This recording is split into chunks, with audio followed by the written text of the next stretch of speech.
قاری صاحب، کیا ہمیں کوئی ایسی حدیث ملتی ہے جس میں نبی صلی اللہ علیہ وآلہ وسلم نے بغیر ٹوپی یا بغیر کچھ سر پہ رکھے نماز پڑھی ہو؟ کیونکہ ہمارے یہاں دیکھا جاتا ہے کہ بغیر ٹوپی کے لوگ نماز پڑھ رہے ہوتے ہیں۔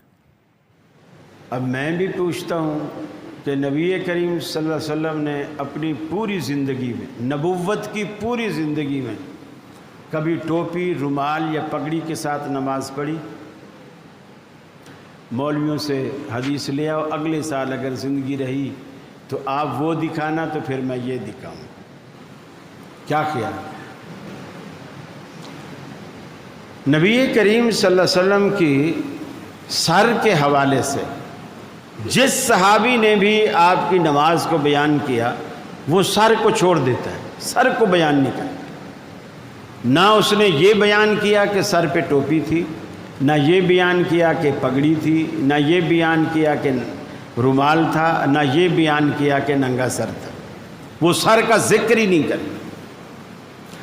البتہ رسول اکرم صلی اللہ علیہ وسلم کے جو اپنے الفاظ ہیں بخاری شریف میں، وہ یہ ہیں کہ اللہ تعالیٰ اگر تم کو وسعت دے، یعنی تم مالدار بن جاؤ، تو 2 کپڑوں میں نماز پڑھو، اور اگر اللہ تم پر تنگی کرے تو 1 کپڑے میں نماز پڑھو۔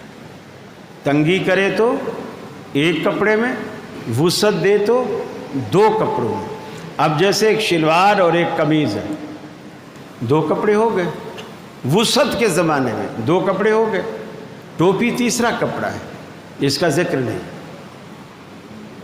اور حضرت جابر ابن عبداللہ رضی اللہ تعالیٰ عنہ، ان کے پاس قمیض بھی ہے، پگڑی بھی ہے، یہ اتار کے رکھ دیا۔ جو نیچے کی تہبند تھی اس کو اس طرح باندھا کہ جو ادھر والا پلو ہے اس کندھے پہ ڈالا، اور جو ادھر والا پلو ہے وہ اس کندھے پہ ڈالا، اور گردن کے پیچھے گیٹ لگا دی، نماز پڑھنے لگے۔ جب سلام پھیرا، ان کے برابر میں ایک صاحب بیٹھے ہوئے تھے، وہ کہنے لگے تیرے پاس کپڑا بھی ہے اور پھر بھی تو ایک چادر پہ نماز پڑھ رہا ہے۔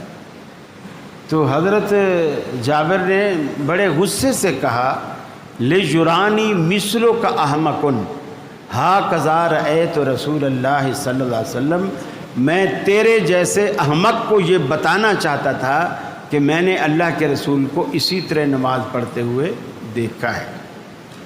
اسی طرح مسلم کی روایت ہے، اللہ کے رسول مسجد میں تشریف لائے، غالباً فجر کی نماز تھی۔ بلال نے تکبیر کہہ دی، آپ مصلی پہ آ گئے۔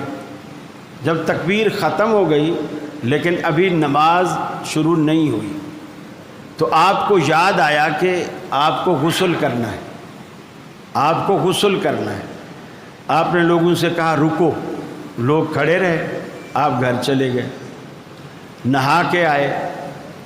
اور جب نہا کے آئے تو صحابہ کہتے ہیں جب آپ اپنی کھڑکی سے، وہ جو حضرت عائشہ کا حجرہ تھا، وہاں سے آپ اندر مسجد میں داخل ہوئے، تو اس وقت ہم نے دیکھا کہ آپ کی زلفوں سے پانی ٹپک رہا تھا، اور آپ اپنے ہاتھوں سے بالوں کو سنوارتے ہوئے آ رہے تھے۔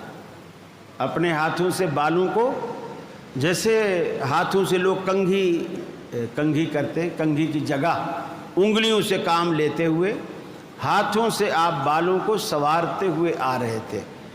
اس سے بھی یہ اشارہ ملتا ہے کہ اب جب آپ نہا کے آئے تھے تو آپ کے ہاتھ میں ٹوپی، رومال، پگڑی کوئی چیز نہیں تھی، لیکن اس میں بھی آگے نماز کا ذکر نہیں ہے۔ جو کھڑکی سے مصلی تک راستہ ہے، اس راستے میں آپ کا سر ننگا ہے اور بالوں کو سنوارتے ہوئے آ رہے ہیں ہاتھوں سے۔